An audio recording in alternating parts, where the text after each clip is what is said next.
Alors aujourd'hui je vais vous parler de quelque chose qui me tient énormément à cœur. Donc je vais vous parler de l'invocation, donc de la Doha.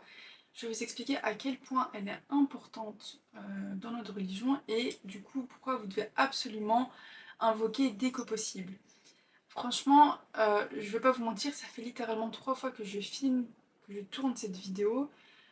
J'ai eu quelques soucis, franchement il y a des rushs qui ont disparu et tout, je comprends pas, je comprends pas. Mais bon, en espérant que ce soit la dernière. N'hésitez pas à vous abonner sur Instagram, sur TikTok et sur YouTube du coup pour me donner un petit peu de force et de me dire du coup ce que vous en pensez en commentaire. Ok? Donc on va commencer. Alors la Doha, donc l'invocation c'est quoi? C'est tout simplement le fait de demander des choses à Dieu.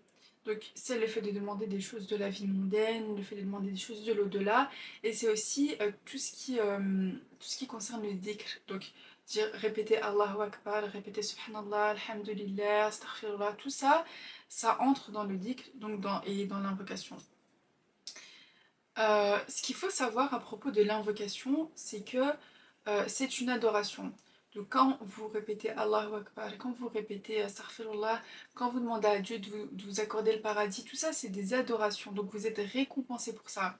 Mais du coup, ça veut dire quoi? Ça veut dire que vous allez être récompensé même quand vous allez demander des choses de cette vie. Donc quand vous demandez à Dieu de l'argent, une voiture, ça pour faire des choses licites avec. Hein.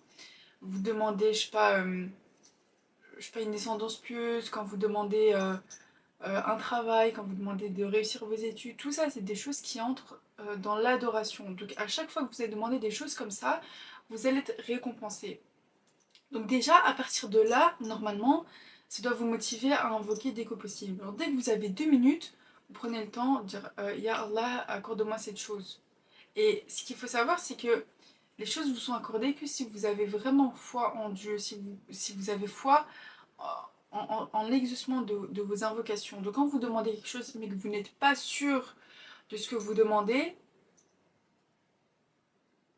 donc vraiment essayez au maximum d'être sûr de ce que vous demandez. En fait, vous devez être sûr que Dieu va vous accorder ce que vous demandez. Et si il ne vous accorde pas ce que vous demandez, c'est que c'est un bien pour vous. C'est que la chose que vous avez demandé n'était pas un bien pour vous. Et du coup, le fait que Dieu vous ne l'accorde pas, c'est un bien pour vous. Il faut savoir que donc Dieu a 3 réponses à nos doha. Donc quand vous demandez quelque chose à Dieu, il va répondre de 3 façons. La première façon, c'est oui. La deuxième façon, c'est oui, mais pas maintenant. Et la troisième, c'est non, j'ai quelque chose de mieux pour toi. Donc même quand Dieu ne veut pas nous donner quelque chose, c'est pour nous accorder encore mieux. Donc toi, qu'est-ce que tu perds à demander des choses à Dieu? Qu'est-ce que tu perds là tout de suite à mettre pause à la vidéo et à demander ce que tu veux à Dieu? Et n'aie pas peur de demander des choses qui pourraient potentiellement te faire du mal ou quoi, parce que Dieu, il sait ce qui est bien pour toi. Donc si tu demandes quelque chose qui n'est pas bien pour toi, Dieu, il va juste ne pas te l'accorder, mais il va t'accorder mieux. Donc vraiment, il faut demander. Dès que tu y penses, demande. Dieu, il va toujours t'accorder ce qui est mieux pour toi. Si tu demandes un travail, mais que c'est un travail qui va t'apporter plus de problèmes que de choses positives, Dieu, il va pas te l'accorder. Mais au moins, tu auras demandé, donc tu seras récompensé. Et peut-être que le fait d'avoir demandé ce travail, ça va te permettre d'obtenir un travail encore mieux. Donc vraiment, tu ne perds rien à demander. Et sois toujours sûr que Dieu va exaucer tes doigts. Tout ce que tu demandes, Dieu, il va les exaucer. Il y a des gens qui ont vraiment une très mauvaise image de Dieu et du coup qui pensent que Dieu il est là que pour punir, que Dieu il n'exauce pas les invocations, que Dieu ne pardonne pas. Mais Dieu, si vous savez à quel point il est infiniment miséricordieux, Dieu il est infiniment miséricordieux, on perd à ne pas demander à chaque instant de notre vie. Demandez tout ce que vous voulez, Dieu il attend que ça. Vous savez que Dieu a honte de ne pas exaucer nos doigts. Parce que vous savez, Dieu a honte de ne pas répondre à nos doigts quand on demande quelque chose. Donc, qu'est-ce que vous attendez? Sincèrement, qu'est-ce que vous attendez? Et il y a des gens qui n'osent pas demander aussi parce qu'ils se disent ouais, mais de toute façon, moi je fais beaucoup de péchés donc je mérite pas. Mais qui êtes-vous pour décider ce que vous méritez et ce que vous méritez pas? Est-ce qu'il n'y a pas un Dieu qui est là pour ça? Dieu, il est là pour ça et il est tellement plus miséricordieux que vous. Dieu, il est plus gentil avec vous que vous ne l'êtes vous-même. Est-ce que vous vous rendez compte de ça ou pas? Vous êtes persuadé que non, Dieu, il est... Non, Dieu, il est infiniment miséricordieux. Il pensera toujours à vous avant vous-même. Dieu, il est 70 fois plus... il vous aime 70 fois plus que votre propre mère. Donc, comment est-ce que vous n'osez pas lui demander des choses? Et il n'y a pas de honte à avoir parce que quand vous savez que demander des choses à Dieu, c'est une adoration, comment vous pouvez vous dire que oui, mais si je demande telle chose et telle chose, je vais être dans l'abus? Comment vous pouvez vous dire que Dieu en a marre de vous entendre demander? Dieu, il en a pas marre de vous entendre demander. Est-ce que vous vous rendez compte qu'il en a fait une adoration? Il en a fait une adoration. Vous êtes récompensé pour demander des choses à Dieu. Demandez des choses à un être humain. Allez-y, demandez des choses. Peut-être il va vous aider une fois, deux fois, mais au bout d'un moment, il va en avoir marre. Mais Dieu, c'est pas la même chose. Dieu, il n'en aura jamais marre de vous entendre. À chaque fois que vous lui demandez quelque chose, il comprend, enfin, il le prend comme une adoration. Est-ce que vous vous rendez compte de ça ou pas? Il y a beaucoup de gens qui ont des préjugés sur les invocations. Donc, moi, ce que je vous conseille, c'est de lire un livre. Euh, du coup, le livre s'appelle L'invocation, concept, règles et erreurs à éviter. Je vais écrire le nom, mais je ne vais pas vous le dire parce que je pense que je vais l'écorcher. Du coup, c'est ce livre-ci. Franchement, s'il y a des gens qui aiment lire, n'hésitez pas à le lire parce que ça déconstruit énormément de choses qu'on s'est ancrées dans nos têtes et on se rend pas compte à quel point on ne paie rien à demander. Et ce qui est bien, c'est que du coup, pour les personnes qui sont arabophones, bah, vous pouvez le lire directement en arabe parce qu'en fait, il y a à chaque fois une page en arabe et une page en français, c'est à chaque fois la même chose. Mais du coup, s'il y a des personnes qui sont arabophones ou des personnes qui apprennent l'arabe, bah, c'est encore mieux parce que c'est un livre deux en un. Mais franchement, il est vraiment bien ce livre et je le conseille à toutes les personnes qui ont beaucoup de préjugés sur les invocations et sur Dieu en lui-même. Mais vous ne perdez rien à demander, il faut demander. Dès que vous pouvez demander, demandez. Arrêtez de croire que vous ne méritez pas. Vous méritez. Si je vais vous dire un truc, alors là, je vais vous dire un truc et écoutez-moi bien, mais si Dieu vous met dans la tête, si Dieu vous rappelle à des moments de la journée que vous devez invoquer, que vous pouvez invoquer, laissez-moi vous dire que vous êtes extrêmement chanceux et chanceuse. Il y a des gens qui vivent au quotidien sans invoquer. Il y a des gens qui vivent au quotidien sans invoquer. Et vous, Dieu vous rappelle pendant votre journée ou pendant votre nuit que vous pouvez demander, que vous pouvez pratiquer cette adoration. Est-ce que vous vous rendez compte de ça ou pas? J'ai l'impression qu'il y a des gens qui ne se rendent pas compte. Et laissez-moi vous dire quelque chose, c'est que si euh, Dieu ne vous rappelle pas pendant votre journée ou pendant votre nuit de l'invoquer, c'est pas bon signe. C'est pas bon signe parce que Dieu ne demande pas à être invoqué par n'importe qui. Si Dieu vous demande de l'invoquer, si Dieu vous rappelle surtout de l'invoquer, c'est justement pour votre bien. C'est pour votre bien. Donc dès que vous y pensez, faites-le. Même si c'est une mini doha, demandez des choses. À partir du moment où vous savez que l'invocation c'est une adoration, que vous savez qu'il n'y a pas de limite, parce que ça aussi il faut en parler. Nous, en tant qu'humains, on se met des limites dans nos doigts, dans nos actes quotidiens. Mais Dieu n'a pas de limite. Vous savez qu'inconsciemment dans notre tête, on se dit qu'il y a un maximum de doigts à faire par jour. On se dit que euh, Dieu va pouvoir exaucer un maximum tel nombre d'invocations par jour.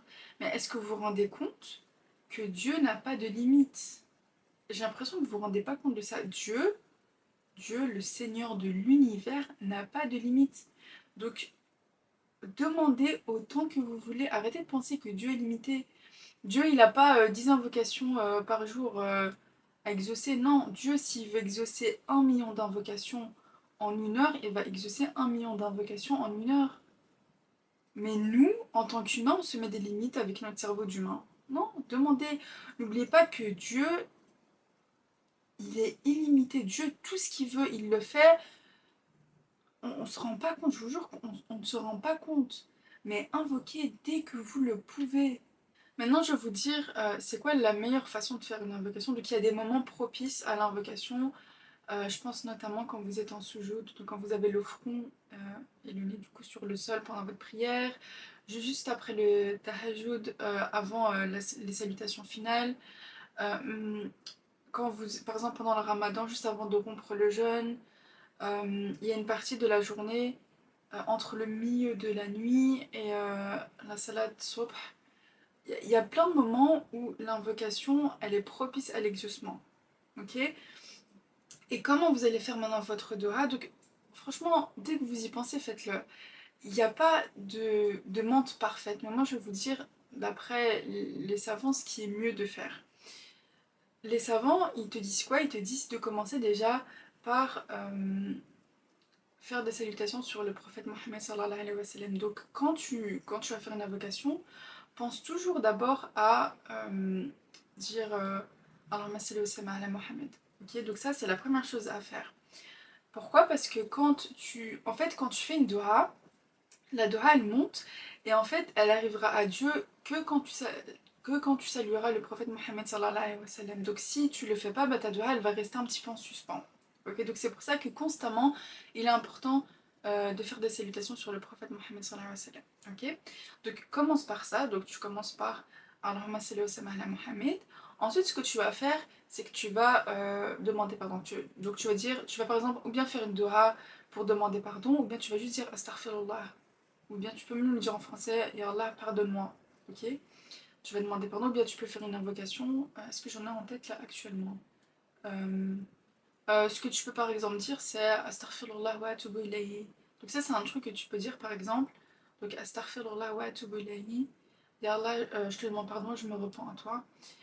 Et ensuite, ce que tu vas faire, c'est que tu vas faire ta doha. Donc, quand tu fais ta doha, tu dois être sûr qu'Allah va l'exaucer. En fait, tu dois vraiment te dire, ok, c'est bon, il a déjà exaucé. Je dois me préparer à recevoir ce que j'ai demandé. Si j'ai demandé la santé, je dois me préparer à la recevoir. Si j'ai demandé, je sais pas moi, qu'un proche qui habite loin revienne habiter près de chez moi, ben, oui, il y a plein de choses qu'on peut demander, mais vous devez juste vous dire, ok, ça va arriver. Ok? Quand vous avez bien, bien, bien fait votre doha, vraiment que vous avez vraiment bien insisté dessus et que vous avez été sûr que Dieu va l'exaucer, vous redemandez pardon. Donc vous redites Astaghfirullah wa atubu ilayhi ou bien une autre doha qui ressemble même, vous demandez juste pardon. Et quand c'est fait, vous refaites des prières sur le prophète Mohammed sallallahu alayhi wa sallam. Et c'est tout. Apparemment, ça s'appelle la doha en sandwich ou un truc comme ça. Genre, il y a des gens qui l'appellent comme ça, je sais pas si c'est réel ou pas, mais en tout cas, j'ai vu beaucoup de gens l'appeler comme ça. Et apparemment, c'est le meilleur moyen de faire des dohas. Donc, quand tu fais des dohas, essaie de faire ça, mais sois toujours sûr que Dieu va t'exaucer. Si tu n'es pas sûr que Dieu va t'exaucer, ta doha ne sera pas exaucée parce que toi, tu n'y crois pas. Et du coup, si toi, tu n'y crois pas, comment tu veux que Dieu t'exauce? Dieu va t'exaucer que si tu veux vraiment la chose, que si tu y es réellement attaché. Et quand vous faites des invocations, ne soyez pas juste là à attendre que ça arrive dans le sens où, par exemple, imaginons que vous demandiez une voiture, par exemple, ne restez pas là à attendre d'avoir la voiture, parce que si ça se trouve, vous allez jamais avoir la voiture. C'est ça qui est un petit peu, pas compliqué, mais c'est ça qui est spécial, qui est complexe avec les Dora, c'est que vous demandez quelque chose que vous n'allez peut-être jamais avoir. Par exemple, quelqu'un qui demande une voiture et qui ne l'obtient pas, il y a deux types de personnes. La première, elle va se dire quoi? Elle va se dire ouais, non, mais Dieu, il a pas voulu m'exaucer, ou bref, il va dire des trucs dans ce style-là. Et la deuxième personne, elle va dire quoi? Elle va dire ok, Dieu m'a protégé de quelque chose. Parce que peut-être que Dieu, cette personne, s'il lui avait accordé une voiture, peut-être que le mois d'après, cette personne aurait fait un accident mortel sur la route. C'est un exemple, hein. Il y a plein de choses qui peuvent arriver.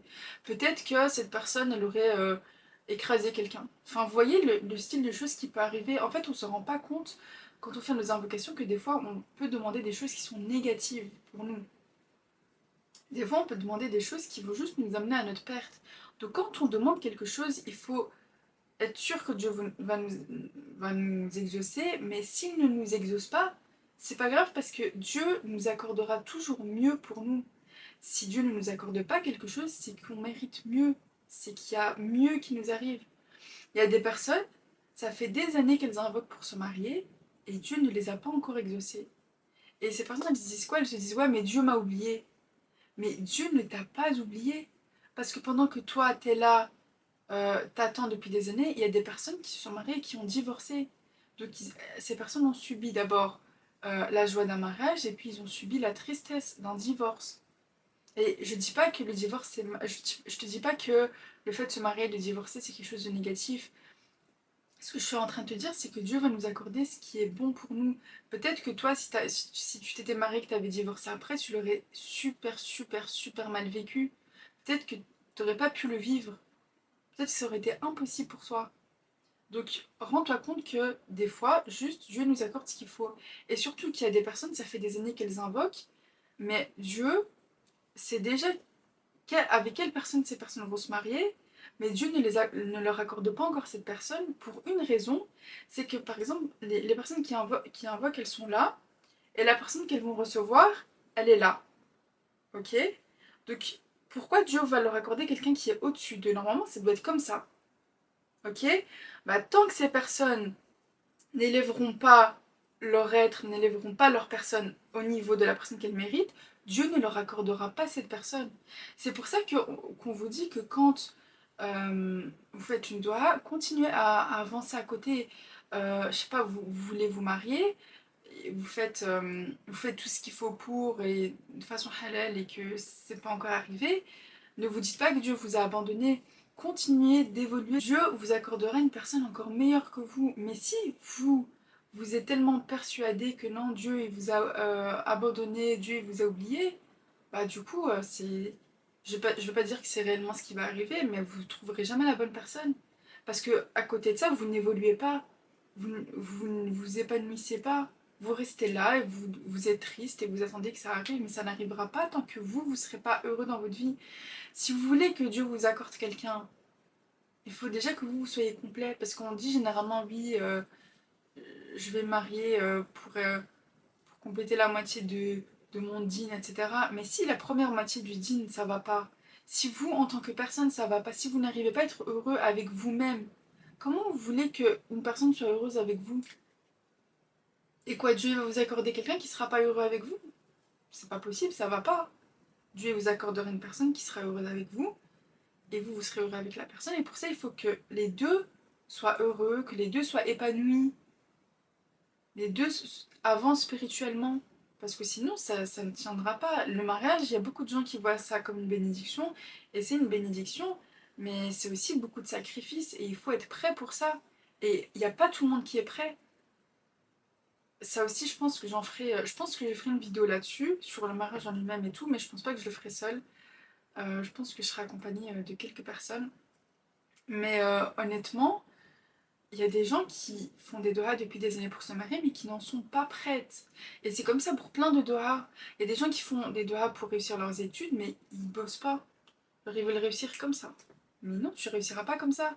Parce que Dieu, il peut t'accorder. Mais si toi, tu fais pas d'efforts à côté, si toi, t'avances pas à côté, pourquoi Dieu, il t'aiderait? Si toi-même, tu veux pas ton bien, comment tu veux que Dieu t'aide? Mais quoi qu'il en soit, comprenez toujours que Dieu ne vous a pas abandonné, Dieu ne vous a pas oublié, il entend toutes vos invocations, à chaque fois que vous lui demandez quelque chose, il vous entend. Vraiment, rappelez-vous de ça, à chaque fois que vous lui demandez quelque chose, il vous entend même quand vous êtes triste, que vous pleurez, il y a des gens qui pleurent tous les soirs. N'oubliez pas que Dieu ne vous a pas abandonné et il ne vous abandonnera jamais. Si vous, vous n'abandonnez pas Dieu, Dieu ne vous abandonnera pas. Rappelez-vous de ça tous les jours s'il faut. Et je vous invite vraiment à regarder un petit peu les récits des prophètes, etc. Parce que des fois, on a l'impression qu'il y a des épreuves qui nous tombent, des épreuves énormes nous tombent sur les épaules, alors qu'en vrai, les gars, je vous jure que comparé aux prophètes, nos épreuves sont beaucoup plus petites. Donc vraiment, les gars, si j'ai une chose à vous dire, c'est n'abandonnez jamais les doigts, n'abandonnez jamais votre lien avec Dieu. Le fait de faire des invocations, ça vous rappelle Dieu constamment. Le fait de demander des choses à Dieu, ça vous rappelle que Dieu est avec vous à chaque instant. Et vous ne vous rendez pas compte des portes qui peuvent vous être ouvertes juste grâce à l'invocation. C'est quelque chose que vous avez trop minimisé. Vraiment. Vous avez trop cru que, ok, vous avez demandé deux choses qui d'après vous n'ont pas été exaucés, ok c'est bon on abandonne. Non, n'abandonnez pas. Et si j'ai un conseil aussi à vous donner, c'est demander beaucoup, beaucoup, beaucoup pardon à Allah. Dès que vous y pensez, astaghfirullah, astaghfirullah, astaghfirullah, astaghfirullah, astaghfirullah wa atubu ilayhi. Il y a plein d'invocations. Il y a vraiment énormément d'invocations. Juste demandez pardon à Allah parce que ça va vous ouvrir des portes, vous n'imaginez même pas. Des fois, il y a des invocations que Dieu est à deux doigts d'exaucer. Vraiment, il y a des invocations que vous avez demandé des fois depuis longtemps, mais juste à cause du fait que vous avez beaucoup de péchés sur le dos, Dieu ne les exauce pas encore. Donc au lieu de juste abandonner et de... Voilà, juste... Astaghfirullah, astaghfirullah, astaghfirullah, astaghfirullah.